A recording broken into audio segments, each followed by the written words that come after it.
Sir, जिस तरह मेरा सवाल है, जैसे यासीन भाई ने कहा कि अगर कोई भी धोखा वगैरह होता है रिश्ते में, पर उनके लिए आप क्या मैसेज देना चाहेंगे जो अभी भी करंटली अमूमन ऐसे रिश्ते हैं जो 5 साल से इसी बेस पर चल रहे हैं कि मैं आपसे शादी करूंगा आज नहीं तो कल, मतलब किसी को धोखाधड़ी में रखते हुए आ रहे हैं, तो उनको आप क्या मैसेज देना चाहेंगे?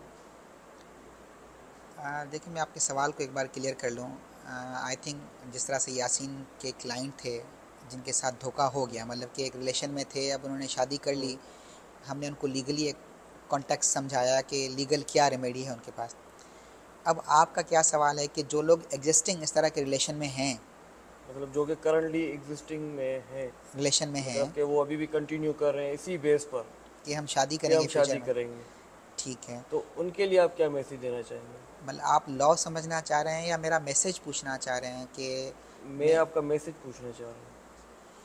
देखिए, टू बी वेरी हॉनेस्ट, हम इसी सोसाइटी के लोग हैं। जाहिर सी बात है, जिस तरह से आप ऑन कैमरा मुझसे ये सवाल कर रहे हैं, तो मेरे बच्चे भी, मेरी फैमिली भी, जाहिर सी बात है ये वीडियो देख रही होगी, सुन रही होगी। और हमारी यूथ, जाहिर सी बात है, ये रिलेशन एक सर्टेन एज के दरमियान होते हैं। जाहिर सी बात है कि शादी करनी है। तो जिस तरह से मैं समझता हूँ आपका रेलिवेंट टॉपिक है, आप जिस एज ग्रुप के लोग हैं। देखिए, हमने अमूमा यहाँ देखा, इवन अगर हम अपनी सोसाइटी की बात करें तो मैंने अमूमा ये देखा यहाँ पे कि हमारे यहाँ हर दूसरा कपल, हर दूसरा शख्स और हर दूसरा कपल जो है वो इसी तरह के रिलेशन में इंडल्ज है। कहीं ना कहीं दो लोग इंडल्ज हैं आपस में, एक दूसरे को मतलब शायद फीलिंग्स उनकी हैं भी, और साथ साथ धोखा भी दे रहे होते हैं। धोखा यूँ दे रहे होते हैं, हमने बहुत बार यहाँ देखा कि लोग एक रिलेशन में होते हैं, साथ साथ मजबूरी भी बता रहे होते हैं कि हम शादी नहीं कर पाएंगे। कोई एक शख्स जो है वो मजबूरी बता रहा होता है कि मेरे पेरेंट्स नहीं मानेंगे, मेरी माँ ने कहीं देखी हुई है, या हम जिस माशरे में रहते हैं यहाँ बहुत से कल्चर में ऐसे लोग कहते हैं कि हम अपनों में शादी करेंगे, अपनी कास्ट में शादी करेंगे, बाहर की कास्ट में नहीं करेंगे। हम्म। या बहुत बार ऐसा होता है कि पेरेंट्स ने ज़बान दी होती है कि भाई मेरा बेटा होगा, मेरी बेटी होगी, मैं इसकी शादी यहाँ करवाऊंगा। तुमसे कराऊंगा। अम्मी ने अपने ख़ानदान वालों से वादे किए होते हैं कि मैं अपनी बेटी या बेटा आपके घर दूंगी। वालिद ने कहीं और वादे किए होते हैं और बच्चा फंसा होता है, उसका रिलेशन कहीं और होता है। या बहुत बार हमने देखा कि कॉस्ट की वजह से, इवन हमारे पास लास्ट टाइम एक केस आया कि लड़की सैयद थी, तो उनका ये कहना था कि हम नॉन सैयद में जो हैं हमारे घर वाले नहीं मानते। मतलब बहुत से इश्यूज़ हैं, लोग रिलेशन में होते हैं। हम्म। या इवन बहुत बार हमने देखा कि लोग अलग अलग मज़हब के होते हैं, रिलेशन में होते हैं, एक दूसरे को बता रहे होते हैं कि भाई घर वाले, ज़ाहिर सी बात है एक अलग मज़हब है तो लोग घर वाले नहीं मानेंगे, लेकिन वो फिर भी इस रिलेशन में रहते हैं। अब मेरा मैसेज क्या है, जिस तरह से आपने पूछना चाहा, देखें, मैं हमेशा सराउंडिंग में कभी हमारे दोस्त ऐसा मशवरा करते हैं या कोई बताते हैं। मेरा एक बहुत अच्छा दोस्त है, उसने मुझे कहा कि सर मुझे आपके साथ मिलना है, डिनर पे चलना है, मुझे आपसे कोई बात शेयर करनी है। तो मुझे लगा वो परेशान होगा, तो मैं उनके साथ चला गया। तो उसने मुझे बताया कि सर मैं एक लड़की के साथ रिलेशन में हूँ इतने सालों से, तो लेकिन मेरे घर वाले जो है ना वो नहीं मानते। मेरे घर वाले मुझे कह रहे हैं कि हम आपकी यहाँ शादी नहीं कराएंगे। तो मैंने कहा क्यों नहीं मानते? कह रहे हम फ़लाँ कास्ट के हैं, तो हमारे घर वाले कह रहे हैं कि हम तुम्हें बाहर हम शादी नहीं कराएंगे क्योंकि हमारे यहाँ कॉन्सेप्ट नहीं है।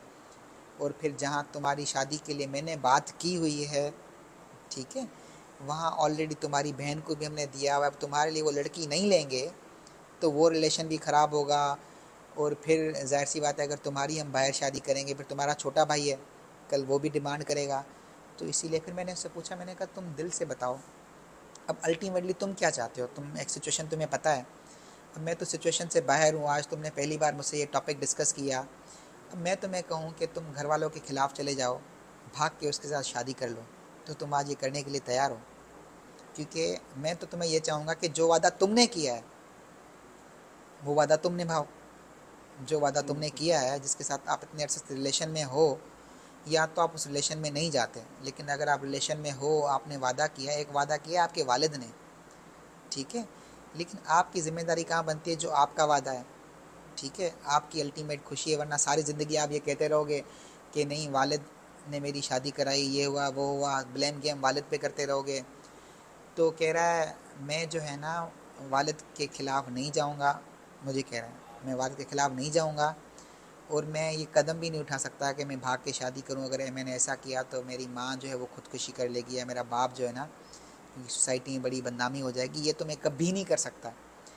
मैंने कहा चलो फिर आप उनको मना लो बैठ के, प्यार मोहब्बत में उनके साथ बैठ के, वो आपसे बहुत प्यार करते हैं, उनको बताओ, ठीक है, उनको बताओ, समझाओ। कह रहा है मैंने ये बहुत कोशिश की है लेकिन मेरा वालिद ये कहता है कि अगर हमने तुम्हारा रिश्ता वहाँ नहीं किया तो तुम्हारी बहन का घर जो है ना वो ख़राब हो जाएगा, क्योंकि ये वटा सट्टा था, लेन देन थी, ठीक है। अब हमें वहाँ से वो लड़की लेनी है, ठीक है, अगर हम नहीं लेंगे तो तुम्हारी बहन का घर भी ख़राब हो सकता है। तो मैंने कहा फिर आप इस लड़की के साथ क्यों रिश्ते में हो, इसको क्लियर कर दो, या तो आज इसको छोड़ दो, आज ही छोड़ दो, इसको बताओ कि भाई मैं इस रिश्ते को कंटिन्यू नहीं कर सकता, मेरी ये मजबूरी है। तो आप इस रिश्ते को डिसकंटिन्यू करो और इस रिश्ते को छोड़ दो, क्योंकि आपने कोई एक डिसीजन लेना है। आप चीज़ों को पैरेलल नहीं लेके जा सकते कि आप इनको भी धोखे में रखो, पेरेंट्स को भी रखो। तो इसीलिए बुर्दबारी, समझदारी इसी में है कि आप चीज़ों को डिसीजन लेना सीखो, किसी एक तरफ करना सीखो। आप इस रिलेशन को छोड़ दो, या वालिद को छोड़ दो या उस लड़की को छोड़ दो, एक डिसीजन लो, दोनों चीज़ों में साथ नहीं चलो, फिर आप इसी तरह से परेशान रहोगे, हर रोज़ मुझे कॉल करोगे और मैं आपको मोटिवेशन दूँ। तो इसीलिए एक फ़ैसला ले लो, फिर जो वालिद कह रहे हो वालिद के फ़ैसले पे आप रहो। तो उसने कहा नहीं सर मैं समझ गया, बस अब मैं उस लड़की से बात नहीं करूँगा क्योंकि मैं उसको मज़ीद धोखा नहीं दूँगा। तो मैंने कहा ठीक है, आप एक फ़ैसला लो, अच्छी बात है, क्लियर कर दो, जिसके साथ भी हो उसको क्लियर कर दो। अब हुआ ये कि 6 महीने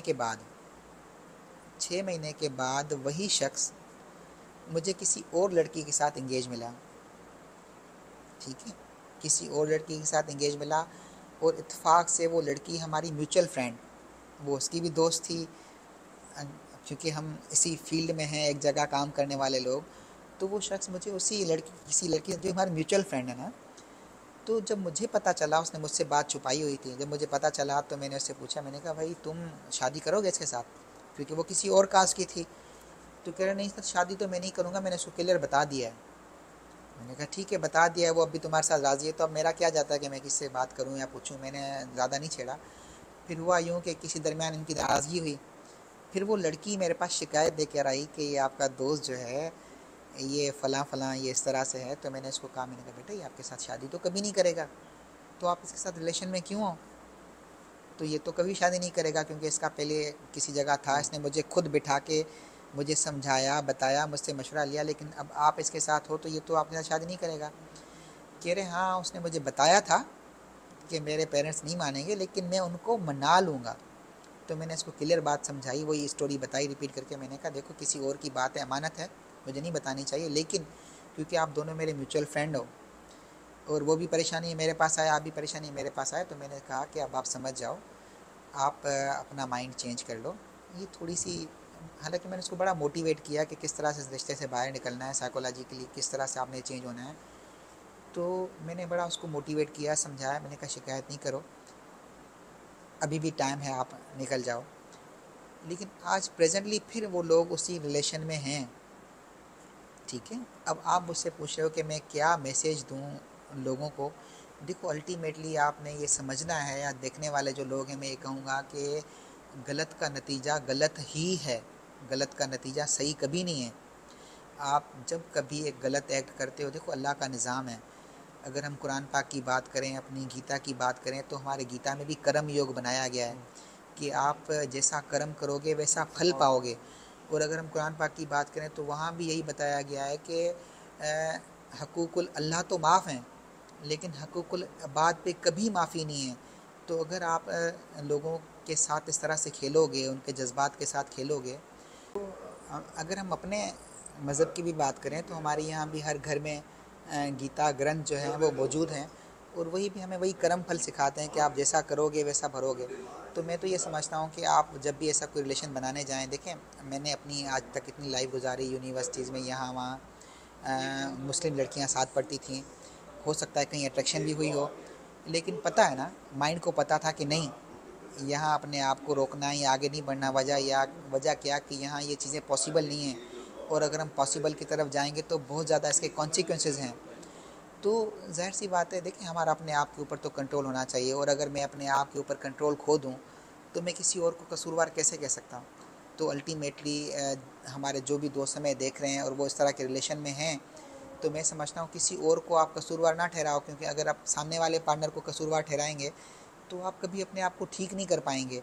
तो आज ही जिस जगह, जिस रिलेशन में, जिस स्टेज पे आप हैं, वहीं अगर आप अपने आप को 2 मिनट रोक के सामने वाले को माफ़ कर दें, सामने वाले को लेट गो करें और अपने आप को कसूरवार ठहराएं कि नहीं, अगर आप किसी ऐसे रिलेशन में हैं जिसका फ्यूचर नहीं है तो उसके कसूरवार सोली आप हैं। जब आप ये ज़िम्मेदारी कबूल करेंगे ना कि आप गलत हैं, इसके ज़िम्मेदार आप हैं, तो कहीं ना कहीं आपको जहन आपको अपना फार्मूला बताएगा इसको ठीक करने का। तो मैं समझता हूँ जब मैं ठीक हो गया तो अल्टीमेटली ज़ाहिर सी बात है हमारा लाइफ ट्रैक जो है वो ठीक हो जाना है। तो मैं तो ये मशवरा दूंगा कि ऐसे किसी रिलेशन में नहीं जाना चाहिए, क्योंकि हम सब सक्सेसफुल लाइफ चाहते हैं। आज आप हो, मैं हूँ, यासीन है या व्हाट्सएवर, हमें जो शख्स देख रहा है, अल्टीमेटली उसका गोल है कामयाब ज़िंदगी। और कामयाब ज़िंदगी के लिए अगर आप इस तरह के गलत डिसीजन लेंगे तो अल्टीमेटली आपको कामयाब होने में बहुत देर लग जाएगी, या तो आप कामयाब नहीं हो पाएंगे। अगर ज़िंदगी के आप 5-5 साल सिर्फ इन चीज़ों में गवा देंगे। मैं अक्सर दोस्तों को कहता हूँ, मैंने कहा हमारे यहाँ 24 घंटे का दिन है और 60 साल की अगर हम ज़िंदगी को काउंट करें तो हमारे यहाँ बताया सिखाया जाता है कि 8 घंटे आप नींद करो। अगर हम 8 घंटे नींद करते हैं तो हमारी ज़िंदगी के 20 साल तो चले गए नींद में। 20 साल हमारी ज़िंदगी के नींद में चले गए। 8 घंटे हमारा ट्रैफिक का निज़ाम, खाना पीना, नहाना धोना, ठीक है, 8 घंटे हमारे वहाँ चले गए। काम करने के लिए एक जो इंटरनेशनली सिस्टम रखा गया है वो 8 से 10 घंटे का रखा गया, 8 घंटे का एक सूटेबल टाइम रखा गया। अगर वो हम ज़िंदगी के काम करने वाले 8 घंटे इन तरह की चीज़ों में ज़ाया करेंगे, ठीक है, हमारे पास देखें ना, हमारे 8 घंटे तो चले गए, नाना खाना पीना धोना, 20 साल उसमें चले गए, 20 साल नींद में चले गए। काम करने के लिए, सक्सेसफुल बनने के लिए, किसी स्टेज पे जाने के लिए हमारे पास कितना कम वक्त है। और उस कम वक्त में अगर हमने इस तरह की हरकतें की, ठीक है, तो जाहिर सी बात है अल्टीमेटली हमारे साथ क्या होना है।